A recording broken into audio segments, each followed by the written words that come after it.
It started with a toilet, but I guess if I rewind and I go a little bit further than that, I found a study abroad trip that would let me go to Mexico, Peru, and Argentina.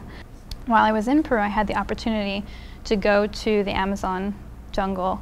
We passed through a peri-urban slum community called Belen, and I was looking out at just, thousands of floating shacks. It's in a flood zone, and the houses are built on balsa wood and tethered to the ground. So for 6 months out of the year, it's flooded and they float on water, and then for 6 months they rest on the ground. It was the first time that I had ever really seen concentrated, debilitating poverty. I saw their form of sanitation was kind of like these floating toilets that went directly into the river, and with no access to clean water, they were using this water for swimming, playing, bathing, for cooking, for drinking. I started to immediately regret studying business. Why wasn't I, an engineer or a doctor or something like that so that I could do something about situations like this? And so I started to study things like microfinance and social business, and I began to realize that I didn't have to be, an engineer or a doctor, that as a business person I really had skills